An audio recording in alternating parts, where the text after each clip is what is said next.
আজকের এই প্রেস কনফারেন্সে মূলত মাননীয় মুখ্যমন্ত্রী শিবুরে মাননীয় প্রধানমন্ত্রী যে ঐতিহাসিক সভা হয়েছে, যে গণজোয়ারে প্লাবিত হয়েছে, মাননীয় প্রধানমন্ত্রী শিবুরের মাটি থেকে যেভাবে বলেছেন এই রাজ্যে বিনিয়োগ, ইনভেস্টমেন্ট, শিল্প তখনই আসবে যখন আইন শৃঙ্খলা ঠিক হবে।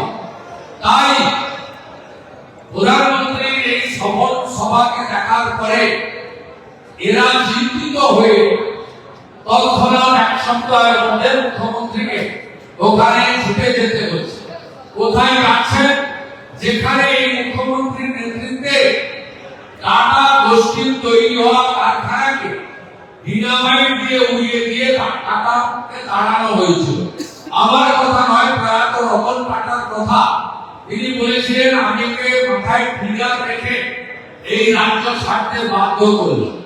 আমি ব্যাডেনকে ছাড়লাম, অর্থাৎ আমার কথা নয়, মাননীয় রতন টাটার কথা। ব্যাডেনের নাম হচ্ছে তৎকালীন বিরোধী দলনেত্রী মমতা বন্দ্যোপাধ্যায়, এবং আমি গুণের কাছে যাচ্ছি।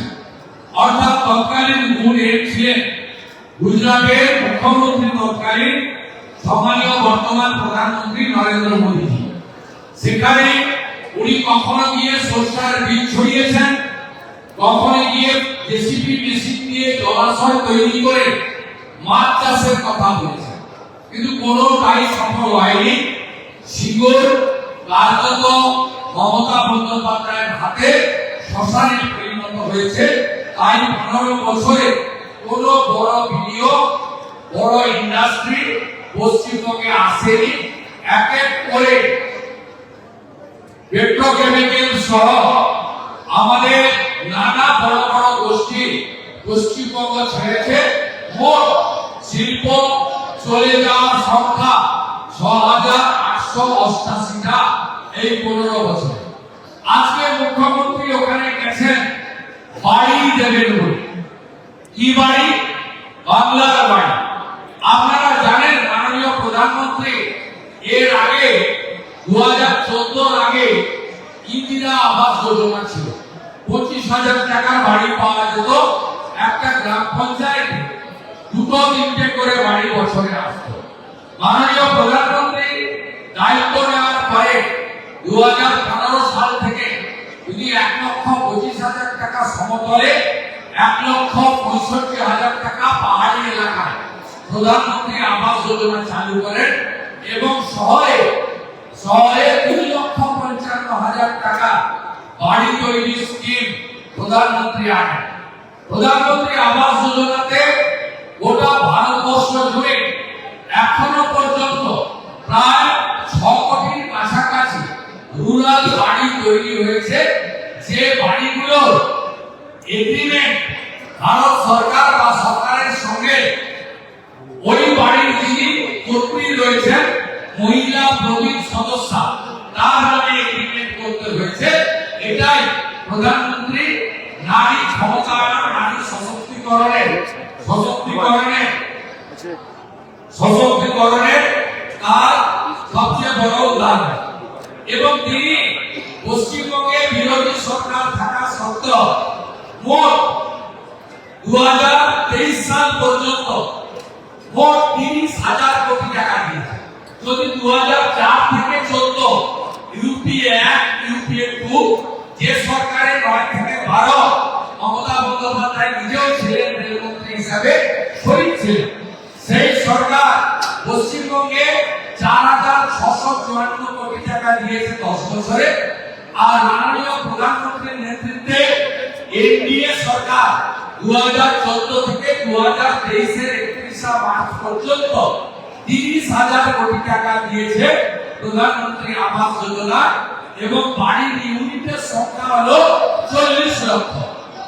অর্থাৎ এই 40 লক্ষ ইউনিট প্রধানমন্ত্রী আবাস যোজনার বাড়ি মাননীয় প্রধানমন্ত্রী তিনি বিরোধী দলের সরকারকে দিয়েছেন, কিন্তু সাধারণ মানুষ পায়নি। তৃণমূলের নেতারা এক একজন 15টা 17টা করে বাড়ি নিয়ে টাকাগুলো তুলে খেয়েছে, এবং নিজেদের গরু রাখার গোয়াল ঘর থেকে শুরু শৌচালয়, রান্নাঘর, ফিসারির যে চৌকিদারের ঘর, সেসব ঘর দেখে নওগাঁর এক তৃণমূলের প্রধান মহোদয়া, তিনি তৎকালীন প্রধান লাইলা বিবি, তিনি আত্মীয় স্বজন, চাচা জেঠি কাকা খুড়ি ভাইপো ভাস্তা মিলে 35টা আবাসের বাড়ি লুট করেছেন। এইটা হচ্ছে পশ্চিমবঙ্গের আসল চিত্র। আজকে মুখ্যমন্ত্রী 20 লক্ষ বাড়িতে 60,000 টাকা করে দিলেও আমি বিরোধী দলনেতা দায়িত্ব নিয়ে বলি, মাত্র 1 থেকে 1.5 লক্ষ লোকের অ্যাকাউন্টে এই দ্বিতীয় পর্যায়ে অসম্পূর্ণ বাড়ির 60,000 বাড়ি টাকা ঢুকিয়েছেন আর বলেছেন 20 লাখ। আমরা কথা দিতে পারি, পশ্চিমবাংলায় যেভাবে বাড়ি চুরি হচ্ছে, যেভাবে সিমেন্ট রডের দাম বেড়েছে, আমরা 1,20,000 টাকা বা 60,000 টাকায় কোনো বাড়ি হয় না। যারা প্রকৃত প্রাপক বিজেপিকে আনুন, প্রধানমন্ত্রী আবাস যোজনা 1,25,000 সাথে সাথে একটা আধুনিক অর্থাৎ দুতলার বাড়ি, প্রধানমন্ত্রী স্বচ্ছ ভারতের শৌচালয়, প্রধানমন্ত্রী সূর্য ঘরে প্রতি বাড়ি 80,000 টাকা করে সোলার প্লেট, যেখানে ইলেকট্রিকের বিল দিতে হয় না, আর প্রধানমন্ত্রীর স্বপ্নের প্রকল্প নলে জল, জল জীবন মিশন। আগামী দিনে ভারতীয় জনতা পার্টির সরকার এপ্রিল মাসে যে সরকার আপনারা আনতে চলেছে, আমরা সেটা দেব, এই কথা আপনাদের আমরা দিতে পারি।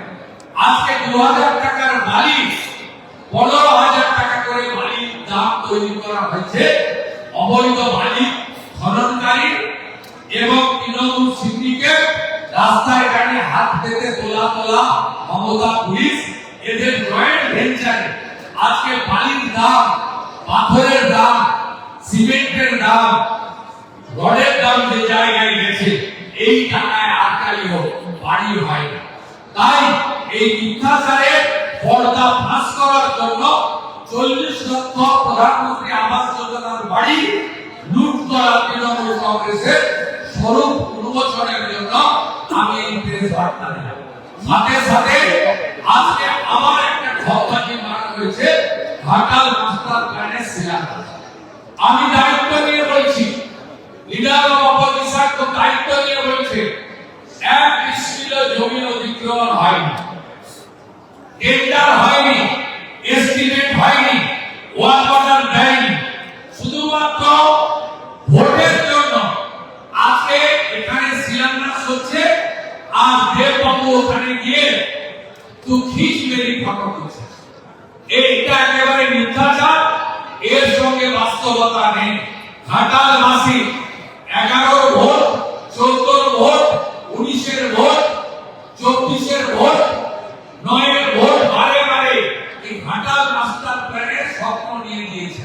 বিজেপিকে আনলেন, প্রধানমন্ত্রীর ইরিগেশন স্কিমে আমরা 50 লাখ টাকা কেন্দ্র, 50 লাখ টাকা রাজ্য দিয়ে বিজেপি সরকার তৈরি 1 বছরের মধ্যে ঘাটাল মাস্টার প্ল্যান কার্যকর রূপায়ণ করার দায়িত্ব ভারতীয় জনতা পার্টি। আজকে এই শিলান্যাস, তার ওয়ার্ক অর্ডার নেই, টেন্ডার নেই, বাজেটারি অ্যালোকেশন নেই, এস্টিমেট নেই, জমি অধিগ্রহণ নেই, এপ্রিলের আগে কাজ হবে না, শুধু মিথ্যাচার এবং নির্বাচনী গিমিকের জন্য এই শিলান্যাস করছেন। ঘাটালে বিজেপির এমএলএ শীতল কাপার অনুরূপ প্রেস কনফারেন্স করছেন, যে প্রেস কনফারেন্স দুর্গাপুরের পবিত্র ভূমি থেকে বিরোধী দলনেতা মিডিয়া ইনচার্জ দেবজিৎ সরকারকে নিয়ে আমরা করছি। আমাদের ভিডিও ভালো লাগলে লাইক এবং শেয়ার করুন, কমেন্ট সেকশনে গিয়ে জানান আপনাদের মতামত। আরও ভিডিও পেতে আমাদের চ্যানেল সাবস্ক্রাইব করুন এবং প্রতি মুহূর্তে খবরের আপডেট পেতে প্রেস করুন বেল আইকন।